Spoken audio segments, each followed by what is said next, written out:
त्यामुळं प्रश्न असा आहे की आपण हा प्रस्ताव किती वेळ चालवायचा आणि कोणी किती मिनिटं बोलायचं हे अगोदर ठरायला पाहिजे होतं.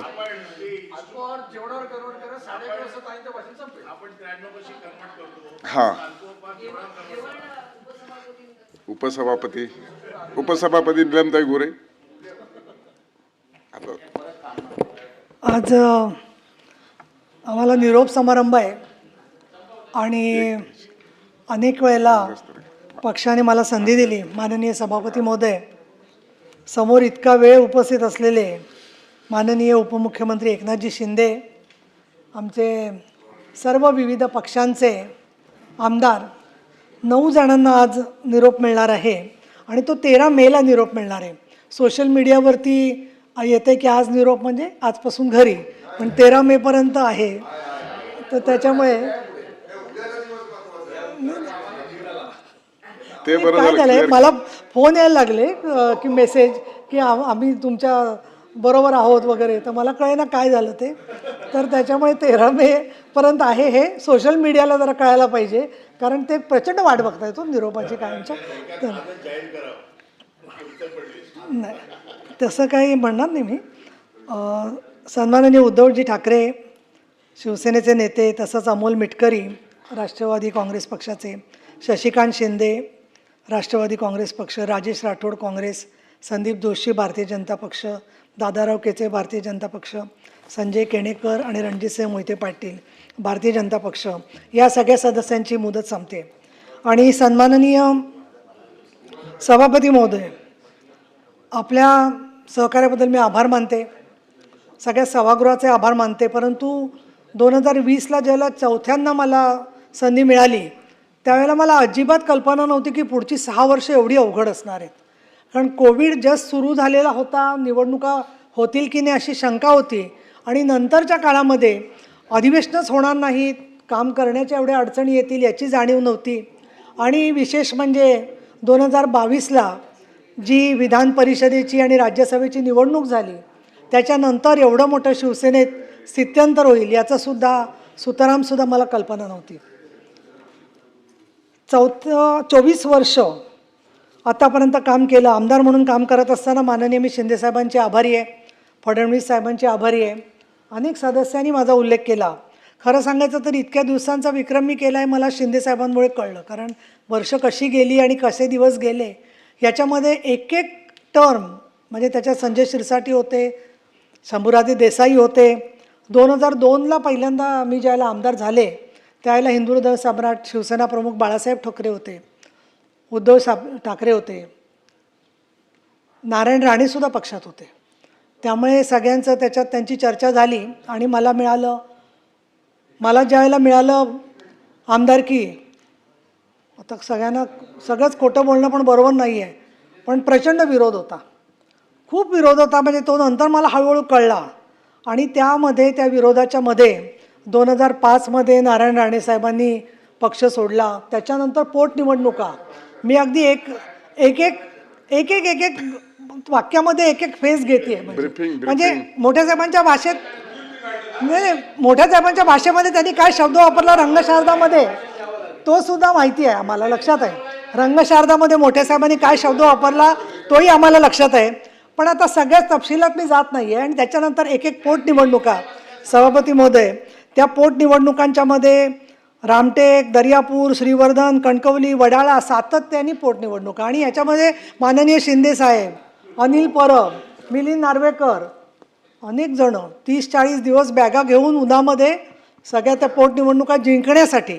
आणि त्याच्यामुळे काय माहिती आहे का, तुम्ही किती प्रयत्न केलात ना तरीसुद्धा शिवसैनिकाचं जे मन आहे, ते मन जे होतं ते बाळासाहेब आणि शिवसेनेबरोबरच होतं, आजही आहे. आणि आजही आम्ही वर जाईपर्यंत आमचं मन शिवसेनेचंच राहणार. त्याच्यानंतर राज ठाकरे सोडून गेले, त्यानंतर आता परत एकत्र आले. कसं तुम्ही सहन करता, मला तुमच्या सहनशक्तीचं कौतुक वाटतं. 19 वर्ष वाया गेली या सगळ्यामधल्या काळात. त्याच्यानंतर 2008मध्ये परत मला आमदारकीची टर्म मिळाली. यामधल्या काळामध्ये महिला आणि सामाजिक न्यायाचे प्रश्न सोडवण्याबरोबर आम्ही त्यावेळेला विरोधी पक्षात होतो आणि माननीय शिंदेसाहेब, माननीय सुभाष देसाई हे सगळे विधानसभेमध्ये होते आणि विधानसभेमध्ये रोज ठाण्याहून आंदोलनाचा एक कार्यक्रम यायचा आणि त्याप्रमाणे बाहेर पायऱ्यांवरती आणि चौकाच्या बाहेर आंदोलनं व्हायची आणि सभागृहामध्ये काम कसं करायचं याची खूप ओढाताण करायला लागायची. कारण अतिशय आम्ही कमी संख्येने होतो. खडसे साहेब होते विरोधी पक्षनेते, नंतर रामदास कदम त्यांच्या आधी होते आणि या सगळ्या विरोधी पक्षाची सवय आम्हाला चांगली झाली होती. रामभाऊ आपणही होता 2014पर्यंत आणि शिवसेना भाजप यांचा चांगल्यापैकी समन्वय होता त्या काळात सुद्धा. असायचे राजदंड पळवण्याच्या वेळेला सुद्धा ते होते, हे आम्हाला माहिती आहे. राजदंड पळवतानाही ते होते, हे सगळ्यांना आम्हाला माहिती आहे. म्हणजे शिवसेना भाजपमध्ये आज आता केते साहेबांना मी पाहते तर पांडुरंग फुंडकर साहेबांची मला आठवण होते की त्यामध्ये विरोधी पक्षनेता हा शिवसेना भाजप मिळून दोघांना बोलायची संधी देत होता आणि मतभेद होते. शतशः भाजप स्वतंत्र असायचं होतं, पण साताऱ्यासारखं वातावरण नव्हतं त्यावेळेला. आणि म्हणून 2014च्या नंतर जेव्हा सत्तांतर झालं, परत मला संधी मिळाली. खूप लोक वाट बघत होते, मी नावं घेत नाही, की आता तरी जाईल मी घरी, कायमची पक्षातून कधी सोडून जाईन. आणि काय माहिती आहे का, प्रत्येक पक्षाची वेगवेगळी कार्यप्रणाली असते. पण मी काही लोकांची कार्यपद्धती अशी पाहिली प्रवीणजी, तुम्ही शिवसेनेत होता, की दुसऱ्या माणसाला असा त्रास द्यायचा की तो कसा सोडून जाईल त्याच्यात मास्टर माइंड आहेत लोक बरेचसे, की बरोबर त्याच्या वाढदिवसाच्या आदल्या दिवशी त्याचं पद काढायचं. त्याच्यानंतर सभागृहामध्ये तर मी अनुभव घेतला काही वेळेला, ते थोर लोकांची मी आभारी आहे खूप. पण मला एकदा सांगितलं की तुम्ही नीट तयारी करा, महिला धोरणावर बोलता येईल. आणि मी खरंच तयारी करून बसले. आणि जरा सभापती आले आणि सांगितलं त्यांनी की आजचं कामकाज संपवायचं आमचं गटनेत्यांच्या मिटिंगमध्ये ठरलं आहे. तेव्हा मला गटनेत्यांच्या मिटिंगचं लक्षात आलं की कुठल्याही सभासदांना काम संपवायचं हे न सांगता जो गटनेता सभापतींना परस्पर भेटून काम संपवून टाकतो तो गटनेता. त्याच्यानंतर मग परब साहेब मी हळूहळू का हुशार झाले, त्याला एक पक्षश्रेष्ठींचं महत्त्व होतं. तुमचं जे शिंदेसाहेब, नंतर सरनाईक, ही जी सगळी ठाण्याची टीम होती, ते जे करायचे ते आम्ही परिषदेत येऊन सगळे कार्यक्रम करायचो. हे सगळं करत असताना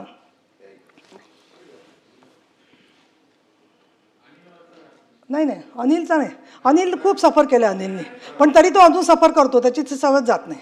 त्याच्यामुळे ते काय मी त्याला बोलू शकत नाही. पण मिलिंद नार्वेकर माझ्या बाजूने होते उद्धव साहेबांबरोबर आणि त्यामुळे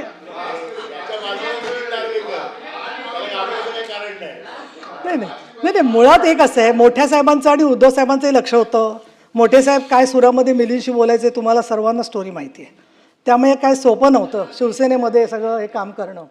पण हे सगळं काम करत असताना मला एक कृतज्ञता मुद्दाम व्यक्त करायला पाहिजे अनेक बाबतीतली, की मला कधीही पक्षाने असं सांगितलं नाही की अमुक प्रश्नांवर तुम्ही काम करू नका. मला कधी सांगितलं नाही की अमुक्या पोलीस अधिकाऱ्याविरुद्ध तुम्ही बोलू नका. मला कधी सांगितलं नाही की अत्याचार पीडितांची तुम्ही बाजू घेऊ नका. इतकंच नव्हे तर पुण्यामध्ये काही भूखंड माफिया होते की ज्यांनी वेगवेगळे भूखंड पळवले होते आणि जे आता एका पक्षाचे अध्यक्ष आहेत, अशा माणसाच्या विरोधात सुद्धा मी उभे राहिले तर मला कायम सहकार्यच मिळालं. इतकंच नव्हे तर दगडफेक, डोंगरावरून ढकलून देणं, झोपड्यात कोंडून ठेवणं, असे अनुभव पण मी घेतले. आणि काही वेळेला समोरून सहानुभूती यायची, पण एखादा म्हणायचा मला आमदार, आम्हाला वाटलं तर तुम्हाला मारलं असतं तर बरं झालं असतं. पण शिवसैनिक ही कवच कुंडल आहेत आमच्यासारख्या लोकांची, की प्रत्येक ठिकाणी त्यांनी आम्हाला संरक्षण दिलं, सहकार्य दिलं. आणि 2008 ते 2014 या काळामध्ये आदर्श घोटाळा, त्याचबरोबर बॉम्बस्फोट मुंबईत झालेला, अशा अनेक मुद्द्यांच्यावरती शिवसेना भाजप एकत्र लढत होते सभागृहात.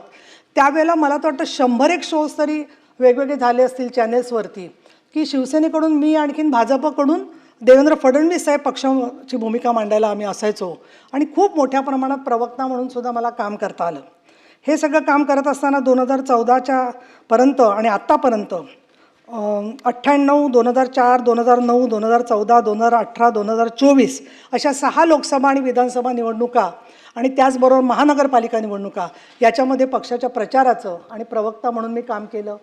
काही मोठ्या साहेबांच्या सभांना उपस्थित राहता आलं. अक्षरशः रोमांचकारी असं वातावरण असायचं. संभाजीनगरच्या सभा संजयजी शिरसाट तुमच्या लक्षात आहेत आपल्या सगळ्यांच्या, की ज्याच्यामध्ये अगदी संपूर्णपणाने एक प्रचंड असं मैदान भरलेलं असायचं लोकांनी. आणि तिथे मोठे साहेब जेव्हा बोलायचे किंवा वंदे मातरम तिथे आम्ही ऐकायचो, तेव्हा असं वाटायचं की पुनर्जन्म झाला तर तो शिवसेनेतच व्हावा, हीच कायम मनामध्ये भावना होती. 2014ला मला संधी मिळाली परत. त्यावेळेला विधानसभेमध्ये निवडणुकीच्या शेवटच्या क्षणापर्यंत शिवसेना भाजपची युती होती, परंतु शेवटच्या क्षणी खडसे साहेबांनी जाहीर केलं की युतीचा पोपट मेला आणि आम्ही स्वतंत्र निवडणुका लढलो. स्वतंत्र निवडणुका लढल्यानंतर पुढचे 6 महिने हे काय करायचं याच्यावरती खल चाललेला होता आणि मग माननीय शिंदे साहेबांना विरोधी पक्षनेता करून काही दिवस चालवलं गेलं आणि नंतर आम्ही सत्तेमध्ये सहभागी झालो. मग सत्तेमध्ये सहभागी झाल्यानंतर आम्हाला बोलायची पंचायत झाली, कारण आम्ही सत्तेत सहभागी होतो. मग आम्हाला काय झालं की काँग्रेस आणि राष्ट्रवादी काँग्रेस जे 289 द्यायचे त्याचं आम्ही पॉईंट ऑफ इन्फॉर्मेशन करायचो आणि आम्हाला सभापती पॉईंट ऑफ इन्फॉर्मेशन आधी मांडायला द्यायचे आणि त्याच्यानंतर 289 द्यायचे. हे सगळं आम्ही करत असताना अर्थातच पक्षाचं आम्हाला सांगणं होतं की हे सगळं तुम्ही काम करायचं आहे. विरोधी पक्षनेते म्हणून सुद्धा महाराष्ट्रामध्ये कोणावर जबाबदारी असेल तर ती शिंदेसाहेबांवर होती. 63 मतदारसंघातले 63 आमदार घेऊन दुष्काळी परिस्थितीचा आढावा घेऊन तो नागपूर अधिवेशनामध्ये फडणवीस साहेबांकडे मांडायचं काम आपण सगळ्यांनी केलं. तुम्ही होता, आपण विधानसभात गेलो, अनेक राज्यसभेत गेलो.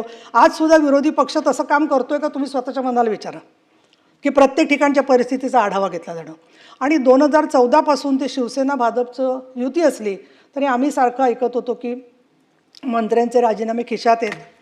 आपल्याकडे काय अशी पद्धत नाही आहे मंत्र्यांना आपल्याच विचारायचं की तुम्ही कधी राजीनामे देणार. पण विशेष हक्क समितीची प्रमुख मी झाले, ते काम करण्याची संधी मिळाली.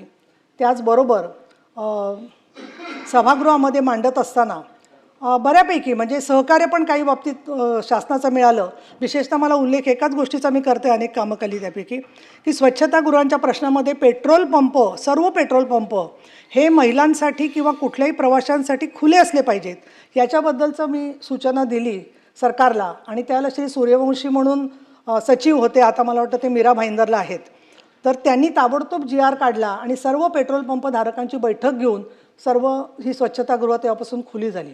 असे मला तर असं वाटतं या कारकिर्दीमध्ये माझ्या सगळी पुस्तकं जी झाली आहेत ते विधान परिषद व माझे कामकाज 3रं पुस्तक आता तयार होतं आहे. प्रत्येक पुस्तक जवळजवळ 500 पानाचं आहे आणि त्याच्यामध्ये मी सगळे प्रश्न, लक्षवेधी, भाषणं अशी सगळी एकत्र केलेली आहेत आणि ती बऱ्याचशा ठिकाणी UPSC किंवा ही मुलं जी आहेत परीक्षांना बसणारी ती त्याचा उपयोग करून घेत असतात.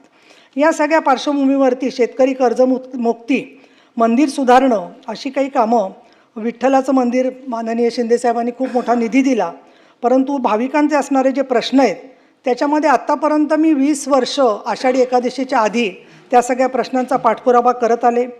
पुणे शहरामध्ये टेकड्यांवरती अतिक्रमणं मोठ्या प्रमाणात चालली होती, त्या वाचवण्यासाठी सातत्याने आम्ही काम करते. 4थ्या महिला धोरणासाठी काम केलं आणि हे सगळं आमदार म्हणून काम केलं.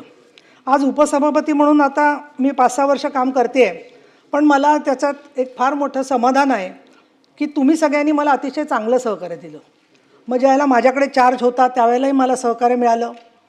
त्यानंतर उपसभापतीबरोबर मग आपण सभापती म्हणून कार्यभार घेतलात आणि सभापती तुम्ही झालात तोपर्यंत मला काही तुमचा स्वभाव कसा याची कल्पना नव्हती विशेष, पण नंतर हळूहळू लक्षात आलं की चांगल्या स्वभावाचे आहात तुम्ही. बरोबर काम करत असताना कधी अडचण आली तर शिंदेसाहेब, चंद्रकांतदादा पाटील यांची मी मदत घेते आणि या सगळ्या कामाच्या मध्ये आमचे सचिव जे आहेत सगळे त्यांचं पण मला चांगलं सहकार्य मिळालं सायटेशन या बाबतीत. 2022पासून नंतरच्या काळात जसे आपली अधिवेशनं नीट सुरू झाली त्याच्यामध्ये मला प्रवीण दरेकर, प्रसाद लाड आणि भाजपच्या सगळ्या सभासदांचा उल्लेख पण करायला पाहिजे. या बाजूचे जसे अनिल परब किंवा बाकीचे सदस्य होते, त्याचबरोबर की तिथेसुद्धा ज्या ज्या वेळेला उपसभापती म्हणून मला कुठली अडचण आली तर आपण एकच पक्ष असल्यासारखं सातत्याने सहकार्य मला मिळत गेलं.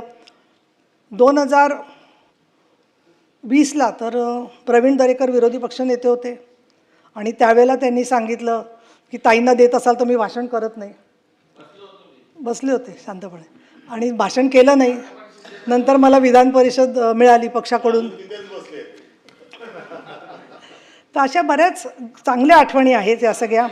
आणि इथे मला असं वाटतं की हे जे बाकीचे सभासद आहेत सर्वजण त्यांच्यावर बोलत असताना रणजितसिंह मोहिते पाटलांनी सातत्याने पाणीचे प्रश्न, पंढरपूरच्या रस्त्यांचे प्रश्न याचा पाठपुरावा केलेला आहे आणि त्यांना शक्य तेवढी संधी वेळोवेळी आम्ही दिली आणि सातत्याने ते सोलापूरच्या प्रश्नांमध्ये अग्रणी असतात. संजय केणेकर, संभाजीनगर महानगरपालिकेची जबाबदारी तुमच्यावर आली आणि एक वेगळ्याच संजयचं रूप आम्हाला बघायला मिळालं, कारण सगळेच संजय काही सारखे नसतात, परंतु तुम्ही त्या ठिकाणी चांगल्या पद्धतीने लढलात आणि संजय केणेकर तुम्ही आता बरंचसं भाषणामध्ये भावना वगैरे मांडल्या, पण तसं शेवट व्हायचं कारण नाही आहे काही. अजून पुढे बरंच तुम्हाला पण कामाची संधी राहील असं मला वाटतं. दादाराव केचे, तुम्हाला बघितलं की नेहमी मला पांडुरंग फुंडकरांची आठवण होते. शांतपणे शेतकऱ्यांच्या प्रश्नावर सातत्याने तुम्ही मुद्दे मांडत असतात. तुम्हालाही माझे शुभेच्छा आहेत. संदीप जोशी का आले नाहीत याचं उत्तर मला माहीत नाही आहे, पण ते स्थानिक राजकारणात खूप सक्रिय आहेत आणि ते नक्कीच राजकारणात सक्रिय राहतील. राजेश राठोड, तुम्ही एक अतिशय वेगळे कार्यकर्ते आहात आणि बंजारा समाजासाठी जी कामाची गरज आहे त्या कामाच्यामध्ये माझी अशी तुम्हाला विनंती राहील की संजय राठोडांबरोबर तुम्ही काम करावं. म्हणजे कसं मी म्हणत नाही, परंतु हे बंजारा समाजाच्या प्रश्नांवरती बरंचसं काम फडणवीस साहेबांनी शिंदे साहेबांनी जे केलेलं आहे, तर त्या कामाच्यामधून तुम्ही जे मुद्दे मांडलेत वेळोवेळी त्याला नक्की न्याय मिळेल असं वाटतं. मी पक्षीय लगेच बदलाचं काही इथे बोलत नाही आहे, मला औचित्य सोडून काही बोलायचं नाही आहे, परंतु जे प्रश्न तुमचे योग्य आहेत त्या प्रश्नांच्या बरोबर सगळेजणच तुम्हाला कायम सहकार्य करत राहतील हे मला आपल्याला सांगावं असं वाटतं. काँग्रेस पक्षात कसं तिकीट मिळतं याची तुम्ही स्टोरी सांगितली, तर ते दिव्य आहे असं मला वाटतं तिथेसुद्धा, आणि तरी तुम्हाला संधी मिळालेली आहे. शशिकांतजी शिंदे, तुम्हाला एवढं शांत बसलेलं बघून मला कसं तर कसं तरी वाटतं, कारण एक तास असा जात नाही की तुम्ही हात वर केला नाही. कायम तुम्ही मांडत असता, उत्स्फूर्तपणे मुद्दे तुमचे असतात. साताऱ्यात तुमचं साम्राज्य आहे आणि तुम्ही जरी राजे नसलात तरी जनतेचे राजे तुम्ही आहात. कारण लोकसभेला तुम्ही ज्या प्रकारे निवडणूक लढवली प्रतिकूल परिस्थितीमध्ये ती खरंच कौतुकास्पद आहे. आणि मी कुठल्याही जिल्ह्यात गेले की माझं जसं चांगल्या प्रतिक्रियांवर लक्ष असतं तसं कोणाबद्दल काय वाईट बोलतायत तेही पोचतं, पण फारसं आलं नाही माझ्या कानावर अनेक गोष्टी ज्या आहेत त्या. त्यामुळे मला असं वाटतं की सातारा आणि पश्चिम महाराष्ट्राच्या मध्ये तुमच्या कामालाही मी मनापासून शुभेच्छा देते. तुमच्या मिसेस गेलेले दिसत आहेत, पण त्या पण फार सद्गुणी आणि अतिशय कार्यक्षम व्यक्ती आहेत. निम्म काम त्याच करतात असं मला, म्हणजे माझी धारणा आहे, संशय म्हणणार नाही, पण निम्म काम त्या करतात असं मला साधारणपणे दिसतंय सगळं. त्यामुळे त्यांनाही मी शुभेच्छा देते. अमोल मिटकरी, खूप तुमची काळजी वाटते मला, कारण प्रत्येक वेळेला राजकारणात मनासारखं होतं तसं नाही, पण होऊ शकतं. सकारात्मक भूमिका आपण ठेवायची शेवटपर्यंत. आणि इतकंच मला सांगायचं आहे की कुठेतरी शेतीच करत बसलो, कुठेतरी दुसरीकडे कीर्तनकाळ झालो असं काही न करता राजकारणामध्ये जे काम करता येईल ते प्रवाहात राहून केलं तर तुमचं भविष्य उज्ज्वल आहे आणि मला त्याच्यात खात्री वाटते या संदर्भामध्ये. आणि तुम्ही असं सांगताय ना, ते सप्ताहात राशी भविष्य सांगण्यासारखं वाटतं. कारण भविष्य कसं घडवायचं ते आमच्या नेत्यांना माहिती आहे. हां, तर त्या संदर्भात आता माननीय उद्धवसाहेब ठाकरे, ते नसताना बोलणं बरोबर नाही काही, पण मला हे कसं वाटलं वाईट की त्यांनी स्वतःबद्दलचीच कविता स्वतः का म्हणून दाखवली. कारण ती कविता माझी इतकी पाठ झाली होती ना, आणि विशेषतः मुख्यमंत्री झाल्यावरती आमची प्रचंड अपेक्षा होती. शिंदेसाहेब काय सांगायचं, आम्हाला असं वाटलं आम्ही धन्य झालो की बाळासाहेब ठाकरेंचे चिरंजीव मुख्यमंत्री झाले. पण नंतर शेवटचे वर्षभर तर फार वाईट गेलं. भेटच मिळायची नाही, आपण नकोसे आहोत त्याची रोज खात्री पटायची. ते कोविड तर आम्ही आठवड्यातून हा मिलिंदचा 8 वेळेला हे करायचा, टेस्ट करायचा कोविडची. ज्यांनी भेटायला जायचं त्यांनी ती टेस्ट रोजच करायची असायची ना. आता काय बोलू नको तू तिथेच आहेस, पण करू शकतो आपण. पण किती दुसऱ्या माणसाला त्रास होतो या गोष्टींचा. आणि कोविडमध्ये काम कोणी नाही केलं, सगळ्यांनी काम केलं. शिंदेसाहेबसुद्धा स्वतः तो याचा सूट घालून कोविडचा PPE युनिट घालून तिथे गेले होते. तुम्ही प्रत्येकजण काम करत होता ना, बाकी सगळे लोकही काम करत होते. पण मला सगळ्यात वाईट या गोष्टीचं वाटलं की त्यांनी ती कविता वगैरे लिहिली, चांगलं केलं, पण अधिकाऱ्यांशी ते भेटत कोणाला होते. आणि काय आता काही गोष्टी बोलायच्या नाहीत. त्यामुळे ती कविताशी त्यांनी ती वाचली शेवटची की मला कोणी समजून घेतलं नाही म्हणून. तर मला काय वाटतं की एवढे मोठे प्रश्न असताना मोठे साहेब होते, त्यांना प्रश्न नव्हते का? त्यांची मी ऋणी आहे याच्यासाठी की त्यांनी मला 3 वेळेला आमदार केलं. आता याच्यानंतर मला एवढं ट्रोलिंग होणार आहे की ते ट्रोलिंग म्हणजे, कारण ते 20 पैसे रेटप्रमाणे 3 दिवसाचं ट्रोलिंग ठरलेलं असतं. ते 3 दिवस होतंच ट्रोलिंग. आणि त्याच कॉमेंट्स परब साहेब काहीतरी माझं म्हणणं नवीन काहीतरी शोधून तरी घालायला पाहिजे त्यांनी. तेच होत असतं. दुसरं मला कळलं नाही, कोणी रेडा मारला का कोणी अजून देवीकडे गेलं. अरे आपण स्वतः काय काय करतो श्रद्धेच्या नावाने, त्याचा प्रत्येकाला स्वतःला माहिती आहे ना काय करतो ते.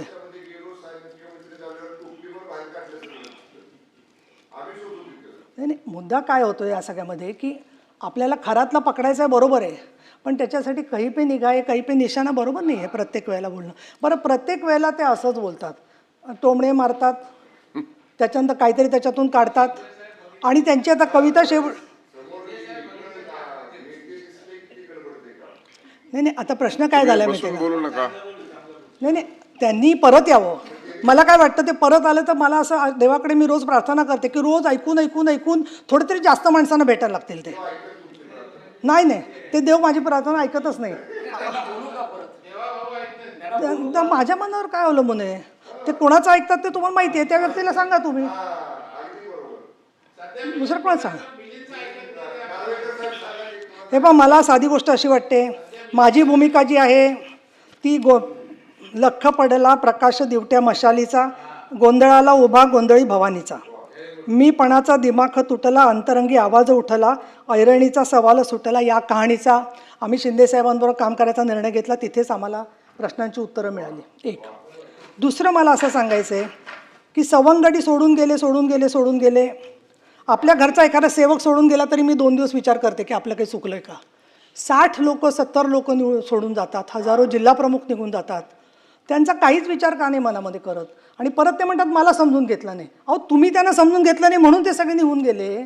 हा एक त्याच्यामधला भाग मला वाटतोय. आणि दुसरं असं आहे की हे पहा, मला पूर्वी मी सांगायला नाव पण हरकत नाही, मला रामदास कदम साहेब पण एकदा बोललेले की हे पहा, यांचं असं असतं की विजय असला की त्यांचा असतो आणि पराभव असला तर आमचा असतो.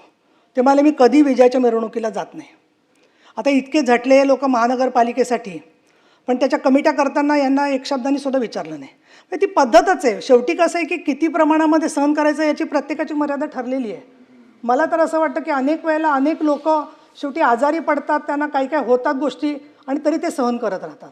दुसरा महत्त्वाचा भाग असा आहे की आपल्याला कंटाळा येतो ना राजकारणाचा, तर मग त्याच्यामध्ये सत्तेच्या संदर्भात एवढं तरी आपल्याच घरच्या लोकांनी बघावी सत्ता, असं कशाला आग्रह धरायचा. एका शिवसैनिकावरती जबाबदारी टाकावी त्यांनी, असं माझं त्या ठिकाणी सांगणं आहे इथे.